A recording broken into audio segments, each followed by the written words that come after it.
So now let's move on to our take command function. Since we also want our Jarvis to take command from the user so that it can understand what the user is asking for and then act accordingly. So I will move to the next line, and here I will say define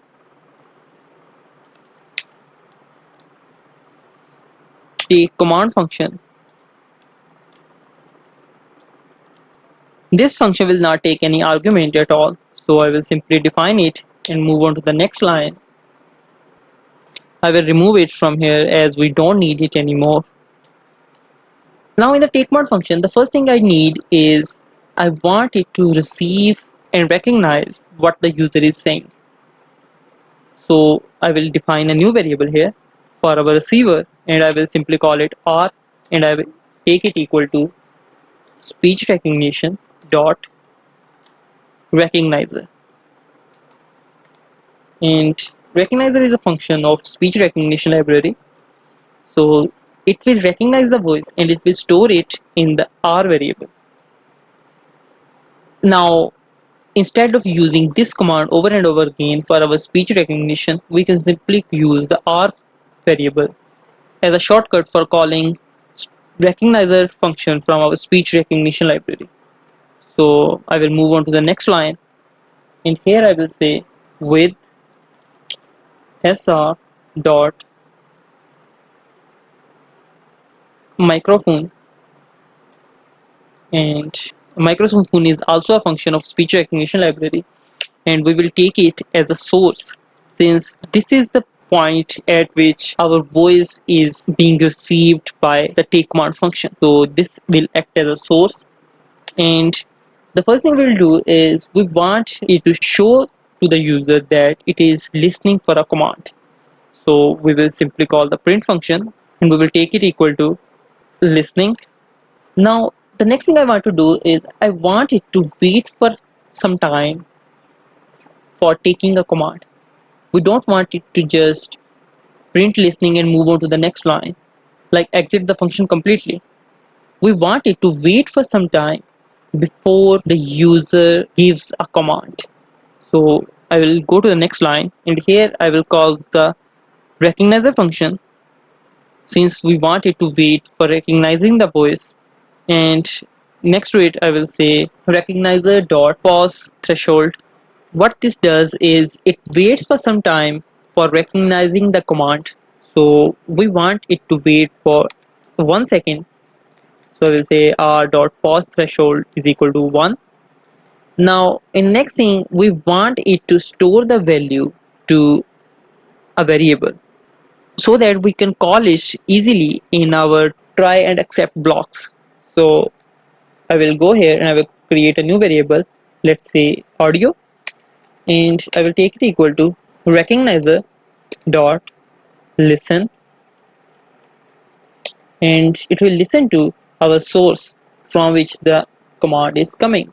Since here we acknowledge that our microphone is our source, so I will simply say source. And now let's move on to our try and accept blocks. Try and accept blocks are really useful if we encounter any error, like if it does not recognize anything at all. What to do then?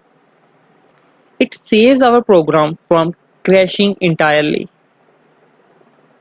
Instead, it simply prints out a message what error occurred. So I will go here, I will call the try block. So I will say try,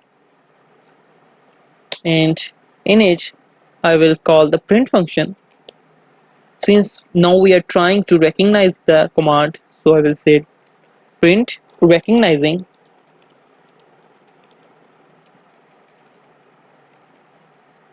Now in the next line, if it recognizes successfully, we want it to store that recognized text into a new variable so that we can use that variable in our if else conditions in our main function.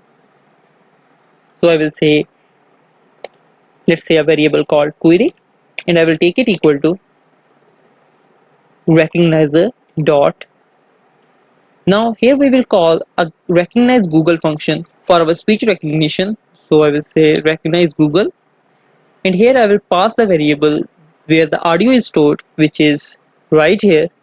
Audio is equal to recognizer.listen source. So I will say audio. Now the next thing we will do is the language which we are expecting the command to be in. So let's say it is in English. So I will say language, and language will be English Pakistan. Now you can simply use any language code here if you want. Now if you want it to recognize Spanish, you can use the Spanish code which you can easily get from the Google, or for French or German, whatever you want.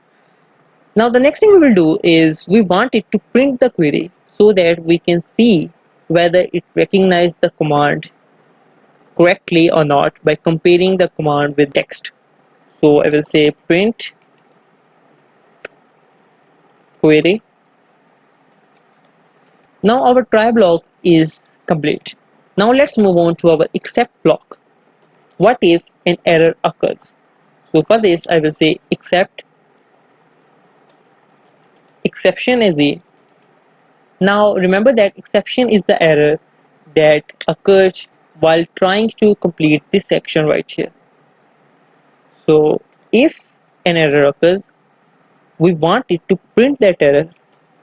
So I will say print E, since we already took exception equal to E. Now after printing the error, we want it to ask the user for command again. So I will go here, I will say speak, and now in the speak function I will pass the text, please say that again.